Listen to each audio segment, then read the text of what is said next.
ಏನು ಸರ್ ಅದು ಯಾಕೆ ಸಪ್ರೇಟ್ ಆಗಿ ಮಾಡಿದ್ದೀರಾ ಅದನ್ನ ತನಿಖೆಗಳ ಪ್ರಗತಿಯನ್ನು ಪರಿಶೀಲನೆ ಮಾಡಲಿಕ್ಕೆ ಕಮಿಟಿ ಮಾಡಿದ್ರು ಕ್ಯಾಬಿನೆಟ್ ಸಬ್ ಕಮಿಟಿ ಮಾಡಿದ್ದೀವಿ under the chairmanship of home minister. ಅದರಲ್ಲಿ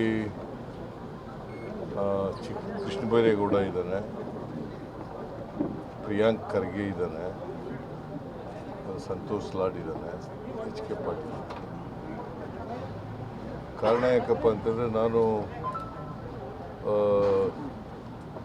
ಉತ್ತರ ಕೊಡುವಾಗ ಹಿಂದಿನ ಸರ್ಕಾರದಲ್ಲಿ ಮಾಡಿದಂಥ ಹಗರಣಗಳು ಸುಮಾರು 21ಕ್ಕೂ ಹೆಚ್ಚು ಹಗರಣಗಳನ್ನು ಪ್ರಸ್ತಾಪ ಮಾಡಿದ್ದೆ. ಅವೆಲ್ಲಕ್ಕೂ ಕೂಡ ತ್ವರಿತವಾಗಿ ಚಾಲನೆ ಕೊಡಲಿಕ್ಕೆ ಮತ್ತು ಏನು ಮಾಡಬೇಕು ಅಂತ ಸರ್ಕಾರಕ್ಕೆ ಸಲಹೆ ಕೊಡಲಿಕ್ಕೆ, ಕ್ಯಾಬಿನೆಟ್ಗೆ ಸಲಹೆ ಕೊಡಲಿಕ್ಕೆ ಕ್ಯಾಬಿನೆಟ್ ಸಬ್ ಕಮಿಟಿ ತನಿಖಾ ಆಯೋಗಗಳ ನೇಮಕಾತಿ ಮಾಡಿದ್ದೀರಾ? ಎಲ್ಲಕ್ಕೂ ಮಾಡಿಲ್ಲ, ಎಲ್ಲಕ್ಕೂ ಮಾಡಿಲ್ಲ. ಈಗ ತನಿಖೆ ಆಯೋಗ ಮಾಡಿರೋದು recruitment, sub inspector recruitment 40% COVID-19 ಮಾಡಿದ್ದಾರೆ. ಸೊ ಬಿಟ್ ಕಾಯಿನ್ ಅದು ಮಾಡಿದ್ವಿ. ಇನ್ನೂ ಪ್ರಿಲಿಮಿನರಿ ವರದಿ ಕೊಟ್ಟಿದ್ದಾರೆ ಕೋವಿಡ್-19ದು. ಅದಕ್ಕೆ ಒಂದು ಅಧಿಕಾರಿಗಳ ಸಮಿತಿ ಮಾಡಿದ್ದೀವಿ.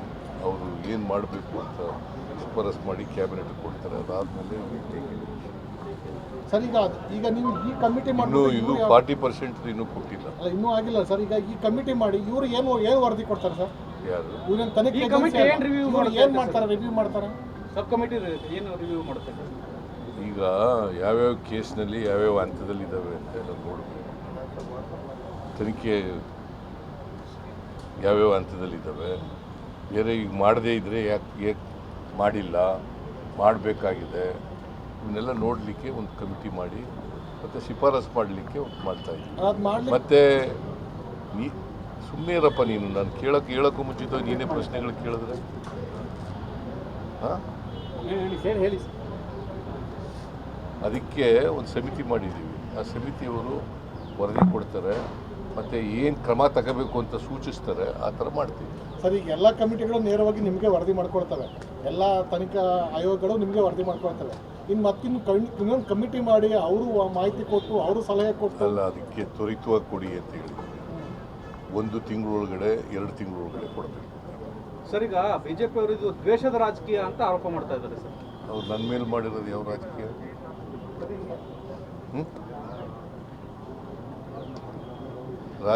ದ್ವೇಷದ ರಾಜಕೀಯ ಮಾಡೋಕ್ಕೆ ಹೋಗಲ್ಲ ನಾವು. ಮಾಡಿದರೆ ಹಿಂದೆ ಮಾಡಿದ್ವಾ ಮುಖ್ಯಮಂತ್ರಿ ಆಗಿರುವಾಗ? ಈಗಲೂ ಮಾಡಿಲ್ಲ ನಾವು. ಬಟ್ ತಪ್ಪು ಮಾಡೋದವ್ರಿಗೆ ಮೇಲೆ ಕ್ರಮ ತಗೊಳ್ತಕ್ಕಂಥ ಕೆಲಸ ಮಾಡಿ. ಸರ್, ಈಗ ಕೆಂಪಣ್ಣ ಆಗಿದ್ದವ್ರು ಇವ್ರು ಯಾರು ವೀರಪ್ಪನವರು ವರದಿ ಕೊಟ್ಟರು, ವರದಿ ಮೇಲೆ ಏನು ಇದುವರೆಗೆ ಆ್ಯಕ್ಷನ್ ಏನು ಇನಿಷಿಯೇಟ್ ಆಗಿಲ್ಲ? ಇಲ್ಲ, SIT ಆಗಿದೆ. SIT ಆಗಿದೆ. ಅವರು ಇನ್ವೆಸ್ಟಿಗೇಷನ್ ಮಾಡಿ ಯಾವಾಗ ಸರ್ ಆ್ಯಕ್ಷನ್ ತಗೊಳ್ಳೋಂಥದ್ದು? ಅವ್ರು ಕೊಟ್ಟ ಮೇಲೆ ತಗೋತೀವಿ. ಜಲ್ದಿ ಕೊಡೋಕೆ ಹೇಳಿದ್ದೀವಿ, ಸೂಚಿಸಿದ್ದೀವಿ. SIT ಕ್ರಮ ತಗೊಳ್ಳೋಕ್ಕೆ ಮಾಡಿರೋದು. SIT ಅಂದ್ರೇನು? ಅಲ್ಲಿ ಮೊದಲು CID ತನಿಖೆ ಮಾಡಿದ್ರು. ಅಲ್ಲ, ಅದು ಆಯ್ತಲ್ಲಪ್ಪ. SIT ಅಂದ್ರೆ ಏನಯ್ಯ? ವೀರಪ್ಪ ಕೊಟ್ಟಿರೋ ವರದಿ ಮೇಲೆ SIT ಅಂದ್ರೇನು? ಸ್ಪೆಷಲ್ ಇನ್ವೆಸ್ಟಿಗೇಷನ್ ಟೀಮ್ ಕ್ರಮ ತಗೊಳುತ್ತೆ. ಅವರು ಕ್ರಮ ತಗೋತಾರೆ, ತನಿಖೆ ಮಾಡ್ತಾರೆ. ಸರ್, ಈಗ ಸಬ್ ಕಮಿಟಿ ಕೊಡ್ತಕ್ಕಂಥ ವರದಿ ಯಾವುದೇ ಕಾರಣಕ್ಕೂ ಅದನ್ನ ಮೂಲೆ ಗುಂಪು ಮಾಡಲ್ಲ ಸರ್, ಅನುಷ್ಠಾನ ಆಗುತ್ತೆ ಅನ್ನೋದು.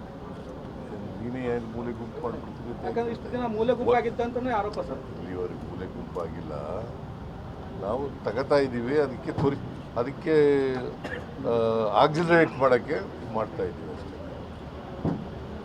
ಸರ್, ಈಗ ವಾಲ್ಮೀಕಿ ಪ್ರಕರಣದಲ್ಲಿ ಒಂದು ಕಡೆ ED ಅವರು ಚಾರ್ಜ್ ಶೀಟ್ ಫೈಲ್ ಮಾಡಿದ್ದಾರೆ, ನಿಮ್ಮ SIT ಅವರು CID SIT ಅವರು ಮಾಡಿದ್ದಾರೆ. ಕೋರ್ಟ್ ಬಗ್ಗೆ ಮಾತಾಡೋದು ಸರ್, ನಾಗೇಂದ್ರ ಇಲ್ಲ ಅಂತ ಹೇಳಿದ್ರೆ ಒಂದು ಕಡೆ ನಾಗೇಂದ್ರ ಆರೋಪ ಇದೆ ಅಂತ ಹೇಳ್ತಾರೆ. ಯಾವ ಸತ್ಯ ಸರ್? ಯಾವ ತನಿಖೆ ಏಜೆನ್ಸಿ ಸತ್ಯ ಹೇಳಿದೆ, ಯಾವ ತನಿಖೆ ಏಜೆನ್ಸಿ ಸುಳ್ಳು ಹೇಳ್ತಿದ್ದಂಗೆ? ಯಾವುದು? ಕೇಳಪ್ಪ, ED ಅವರು ಮಾಡಿದ್ದಾರೆ, ತನಿಖೆ ಮಾಡಿ ಅವರು ಚಾರ್ಜ್ ಶೀಟ್ ಹಾಕಿದ್ದಾರೆ. ಆಮೇಲೆ SIT ಅವರು ತನಿಖೆ ಮಾಡಿ ಚಾರ್ಜ್ ಶೀಟ್ ಹಾಕಿದ್ದಾರೆ. ಅಲ್ಟಿಮೇಟ್ಲಿ ಡಿಸಿಷನ್ ತಗೊಳ್ಳೋರು ಯಾರು? ಕೋರ್ಟ್ನವರು. ಅವ್ರು ಏನು ತಗೋತಾರೆ ನೋಡಿ. ಅಂದ್ರೆ ನಿಮ್ಮ ತನಿಖೆ ಏಜೆನ್ಸಿ ತನಿಖೆ ಮಾಡೋರು ಸುಳ್ಳು ಅಂತಾರೆ. ED ಅವ್ರು ತನಿಖೆ ಮಾಡೋದು ಹಂಗಿದ್ರೆ ನಾಗೇಂದ್ರ ಕಿಂಗ್ ಪಿನ್ ಅಂತ ಅವ್ರು ಹೇಳ್ತಾರೆ. ಏಜೆನ್ಸಿ ಅವರು ಲಾಯರ್ ಅಲ್ಲ ಸರ್. ಮತ್ತೆ ಕೇಳಪ್ಪ, ಇಲ್ಲಿ ಕೇಳ್ರಿ, ಇಲ್ಲಿ ಸುಮ್ಮನೆ ಮಾತಾಡೋದು ಏಳು ಗಂಟೆ ಕೇಳಬೇಕು. ಕೋರ್ಟ್ನಲ್ಲಿ ಅದು ಸಾಬೀತಾಗುತ್ತೆ ಇಲ್ವೋ ಅಂತ ಅಲಿಗೇಷನ್ನು ಎವಿಡೆನ್ಸ್ ಕಲೆಕ್ಟ್ ಮಾಡಿದ್ದಾರೆ. ಇನ್ವೆಸ್ಟಿಗೇಷನ್ ಅಂದರೆ ಎಲಿಗೇಷನ್ ಈ ಎವಿಡೆನ್ಸ್ ಕಲೆಕ್ಟ್ ಮಾಡಿದ್ದಾರೆ, ಚಾರ್ಜ್ ಶೀಟ್ ಹಾಕಿದ್ದಾರೆ. ಅದು ಸರಿನೋ ತಪ್ಪು ಅಂತ ಹೇಳೋರು ಯಾರು? ಕೋರ್ಟ್ನವರು. ಮತ್ತು ಅದು ಹೇಳೋಕ್ಕೂ ಮುಂಚೆ investigation it is investigation subject to proof. ಹೌದು. Court has to decide BJP what type of punishment has to give ಅನ್ನೋದನ್ನು ತೀರ್ಮಾನ ಮಾಡ್ತಾರೆ.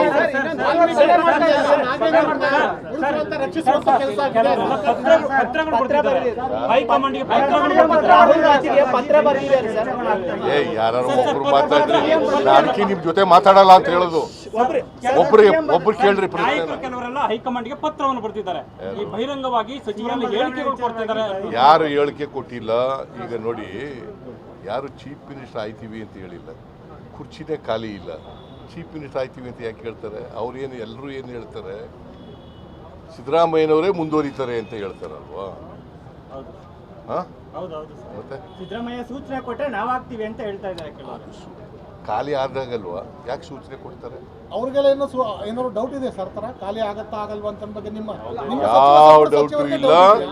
ಯಾವ ಡೌಟು ಇಲ್ಲ. ನಾನೇ ಮುಂದುವರಿತೀನಿ.